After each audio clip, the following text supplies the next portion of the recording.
ఓం శ్రీ గురుభ్యో నమ. ఓం శ్రీ మాత్రే నమ. కుజగ్రహ ప్రవేశం ప్రధానంగా అక్టోబరు 28వ తారీఖు నుంచి డిసెంబర్ 7వ తారీఖు వరకు కూడా అంగారక గ్రహ ప్రవేశం వృశ్చిక రాశిలో. అంటే సంవత్సరం తర్వాత మళ్ళీ వృశ్చిక రాశిలోకి కుజుడు యొక్క తన సొంత రాశిలోకి ప్రవేశం జరుగుతుంది. కుజుడు సహజంగా ఒక రాశి నుంచి మరొక రాశికి మారటానికి 45 రోజుల కాలం పడుతుంది. అంగారగ్రహం కూడా ప్రధానంగా అన్ని గ్రహాల్లో ముఖ్యంగా ప్రధానంగా అంగారగ్రహం కూడా చాలా మోస్ట్ ఇంపార్టెంట్ ప్లానెట్. అంటే మార్స్ ప్లానెట్ యొక్క ప్రత్యేకత, దాని యొక్క కారకత్వాన్ని మనం చూసుకుంటే సుమారుగా 45 రోజుల పాటు కాలంలో ఒక రాశిలో దాని యొక్క కారకత్వం అనేది తెలుపుతూ ఉంటుంది. అంటే కుజుడి యొక్క కారకత్వాల్లోకి మనం ముందుగా వెళ్తే సత్వ భూ ప్రాకార రోగ ప్రణవ సాహస శస్త్ర అగ్ని సందర్శనోత్పాటన భాతృక కుజ అంటారు.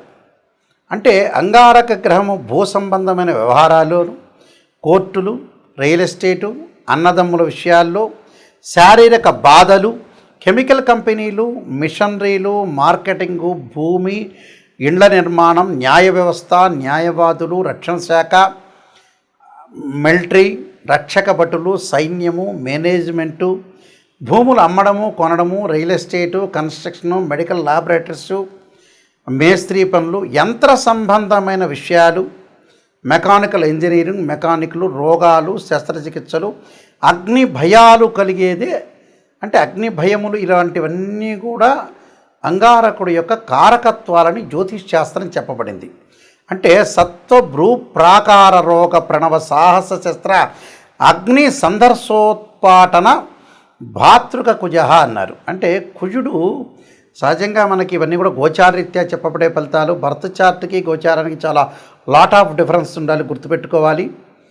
సహజంగా ఎలా ఉంటుందంటే మృగశిర చిత్త ధనిష్ట నక్షత్రంలో ఎవరైతే జన్మించారో వాళ్ళు కుజమహర దశలో జననం అనేది ప్రారంభమవుతుంది. కుజుడికి వృశ్చిక రాశి, మేషరాశి స్వక్షేత్రాలైతే, అలానే నీచస్థానం కర్కాటక రాశి అవుతుంది. కర్కాటకానికి ఆపోజిట్లో ఉన్న ప్రధానంగా మకర రాశి ఉచ్చక్షేత్రం అంటారు. కర్కాటకం, సింహం, కన్య, తుల, వృశ్చికం, ధనస్సు, మకరం. మకరంలో ఉచ్చ ఉంటే దానికి సప్తమ స్థానం, కర్కాటకం నీచస్థానం అవుతుంది. అంటే భూ సంబంధ వ్యవహారాలు కానీ, కోర్టులు కానీ, రియల్ ఎస్టేట్ కానీ, కన్స్ట్రక్షన్ కానీ, ఇవన్నీ కూడా సైన్యము, మేనేజ్మెంట్, ఇవన్నీ కూడా తెలిపేది కుజుడు. అంగారకుడి యొక్క అనుకూలత కూడా ఉండాలి మనకి. ఇవన్నీ కూడా గోచారరీత్యా చెప్పబడే ఫలితాలు అంటారు. ఎప్పుడైనా గుర్తుపెట్టుకోవాలి మీరు. జన్మజాతకాన్ని అనుసరించేవి కావు. 50% మన చేతుల్లోనే ఉంటుంది. మనం ఏం చేయాలి, ఎలా చేయాలి, నిర్మాణాత్మకంగా ఎలా పోషించాలి, మనం ఏ విధంగా చేస్తే జీవితం అనేది డెవలప్మెంట్ అవుతుందని తెలుసుకొని ముందుకు వెళ్ళాలి. ఏదైనా సరే రాశి ఫలాల్లో నెగిటివ్ చెప్తే నెగిటివ్ అనుకోవద్దండి, దాన్ని పాజిటివ్గా తీసుకోండి. నిజాన్ని తెలుసుకుంటే మనం డెవలప్మెంట్ అయినట్టే. శ్రీయ లోపం పెరుగుట పెద్ద విద్య, లోపం ఎరిగిన వాడే పూర్ణుడవుతాడని దాని అర్థం.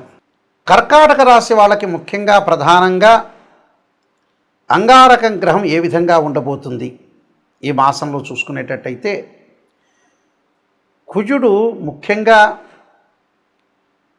వీళ్ళకి దశమాధిపతి అయ్యాడు. దశమాధిపతి కావటమే కాకుండా పంచమాధిపతి అయ్యి పంచమ స్థానంలో ఉన్నాడు. పంచమ స్థానంలో కుజుడు ఉంటే ఎలాంటి ఫలితాలు జరగబోతాయి?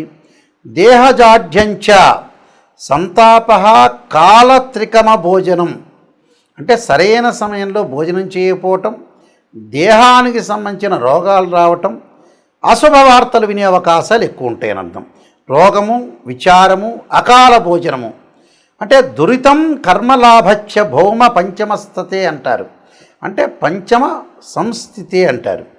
అంటే పాపకార్యాలు చేయటం, అనవసరమైన గొడవలు, ఆవేశము, కోపము, అనర్థాలకు దారితీయటం, శరీరం ఆరోగ్యం చెడిపోవటం, పుత్రుల వల్ల కొంత సమస్యలు, సంతానం వల్ల అధికంగా సమస్యలు ఉండటం, పరస్త్రీల వల్ల అవమానాలు, బంధువుల రీత్యా కొన్ని బాధలు, అంటే బంధుమిత్రులతో చాలా జాగ్రత్త ఉండాలి. ఇనుప పనిముట్ల వల్ల గాయాలు, కాలాతీత భోజనాలు, అలానే నిద్ర లేకపోవటం, నీరసంగా ఉండటం, పెద్దలను దూషించటం, సమయస్ఫూర్తి లేని పనులు చేసే అవకాశాలు ఎక్కువ ఉంటాయి. కాబట్టి ఖచ్చితంగా కొన్ని విషయాలు నిజాన్ని తెలుసుకోండి. పాజిటివ్లో ఉండటం తప్పు లేదు, కానీ నెగిటివ్ని కూడా ఇంపార్టెంట్గా తీసుకోవాలి. తీసుకొని నేను చెప్పే రెమెడీస్ మీరు పాటించండి, మీకు మంచి జరిగే అవకాశం ఖచ్చితంగా ఉంటుంది. ఈ రాశుల వాళ్ళకి ముఖ్యంగా కుజగ్రహం అనేది అనుకూలంగా లేకపోతే అంగారక పాశుపత రుద్రాభిషేకము, కుజ జపము, అలానే కుజుడి యొక్క అభిషేకాలు, కందులు, ఎర్రని వస్త్రము, ఎర్రని గొడుగు, ఎర్రని పూలు దానం చేయమని చెప్తారు. ముఖ్యంగా అంగారకాగ్ని శక్తి అస్తాయ ధీమే తన్నో భౌమ ప్రచోదయాత్ అనే మంత్రాన్ని, తత్పురుషాయుందే మహాసేనాయ ధీమే తన్నో షణ్ముఖ ప్రచోదయాత్ అనే మంత్రాన్ని మంగళవారం ఉపవాసం చేయటం, అలానే ముఖ్యంగా 2 జంట సర్పాలను దానం చేయటం, రాహుకాలంలో దీపం పెట్టడం, ఇవన్నీ అందరికీ తెలిసినవే. ఎప్పుడు కూడా జీవితంలో మనం బాగుపడాలంటే నెగిటివ్ని తెలుసుకోవాలని పదే సార్లు చెప్తున్నా. చాలామంది ఈ మధ్యకాలంలో మేము డెవలప్మెంట్ కావట్లేదు అనే వ్యక్తులకి ప్రధానమైన సూచన ఏంటంటే, డబ్బును ఎక్కడ సద్వినియోగం చేయాలో అక్కడ సద్వినియోగం చేయలేకపోవటం అనేది ముఖ్యమైనది. డబ్బు లేకపోతే పర్వాలేదు, లేకపోతే అతను ఏం చేయలేడు. డబ్బు ఉన్నవాళ్ళు కూడా ఏం చేస్తున్నారంటే వివాహాలు, పిల్లల యొక్క పెళ్ళిళ్ళు లేటు కావటం. కారణం ఏమిటి అంటే, భగవంతుడు మనకు మంచిగా జ్ఞానాన్ని ఇచ్చాడు. ఆ జ్ఞానాన్ని మనం యూటిలైజ్ చేసుకోలేకపోవటమే లోపం.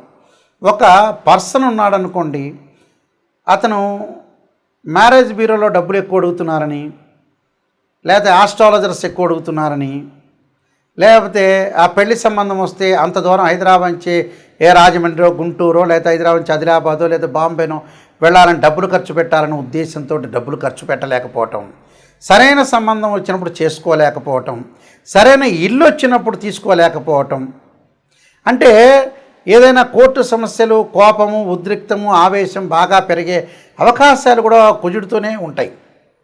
అంటే మన చేతుల్లోనే ఉంటుంది. చాలామంది కూడా సంతానం అనేది వద్దంటాం, పెళ్ళిళ్ళు కూడా మ్యారేజ్ బ్యూరోలో ఇంత అడుగుతున్నారు, ప్రతి వాళ్ళు ఇంత డబ్బులు అడుగుతున్నారు ఉద్దేశంతో వాళ్ళు ఉన్నవాళ్ళైనా కూడా పిసినారితనంతో మళ్ళీ పిసినారితనం ఉందా అంటే లేదు, మళ్ళీ వాడు ఏదో సెల్లో టీవీనో లగ్జరీగా వెళ్తూ ఉంటాడు. అసలు విషయానికి డబ్బులు ఖర్చు పెట్టడం అనేది నేర్చుకోండి.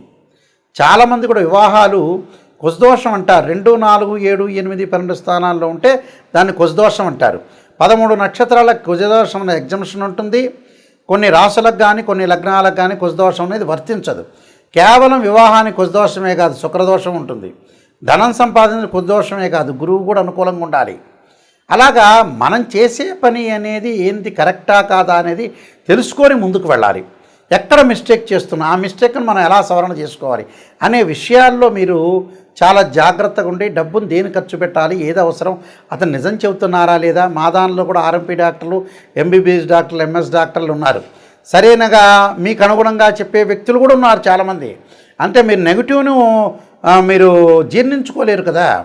అందువల్ల అలాంటి ఆస్ట్రాలజర్స్ కూడా ఈ మధ్యన తయారైపోయి జ్యోతిష్యమే కరెక్ట్ కాదనే ఉద్దేశంతో తయారైన వ్యక్తులు కూడా ఉన్నారు. జ్యోతిష్యం అనే శాస్త్రం పర్ఫెక్ట్గా చెప్పేవాళ్ళు కరెక్ట్గా చెప్తారు. అది నిజాన్ని తెలుసుకోవాలి. నిజాన్ని తెలుసుకుంటే ఖచ్చితంగా బాగుపడతారు.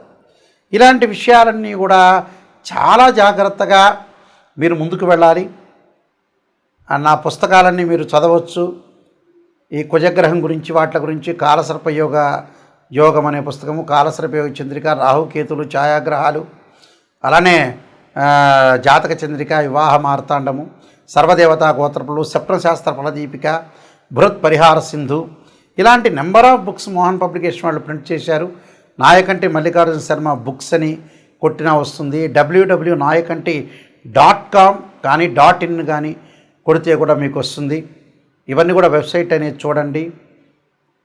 ఏదైనా వాస్తు ప్రకారంగా బాగా లేకపోయినా కూడా వాస్తు యంత్రస్థాపన, మహామత్ యంత్రము, వాస్తు యంత్రము భూమిలో స్థాపన చేస్తారు పురాతనలో. వాస్తు ప్రకారంగా కూడా చూసుకోండి. ఏదైతే సమస్యలు ఉన్నాయో రియల్ ఎస్టేట్ వాళ్ళు కానీ, కన్స్ట్రక్షన్ వాళ్ళు కానీ, ఇల్లును గృహం ప్రకారంగా వాస్తు ప్రకారంగా ఉందా లేదా చూసుకోండి. కేవలం ఇంజనీరింగ్ ప్లానే కాదు, పురాతనలో ఆయం అనేది చూసేవాళ్ళు. అంటే ఆయం అంటే ఏంటంటే ధ్వజాయమని, సింహాయనమని, గజాయమని, కరాయని ఆయాలు కూడా ఉన్నాయి.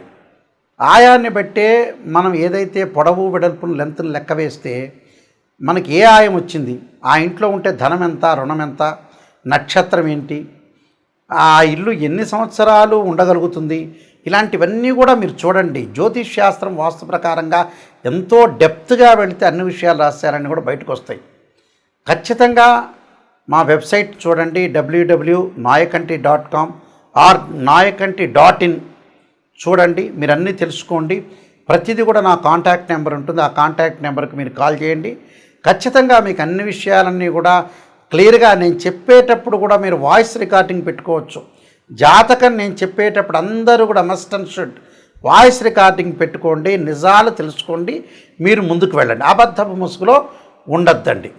మీరందరికీ కూడా సుబ్రహ్మణ్య స్వామి యొక్క అంగారకుడి యొక్క అనుగ్రహం ఉండాలని ఆశిస్తూ సర్వే జనా సుఖినో భవంతు.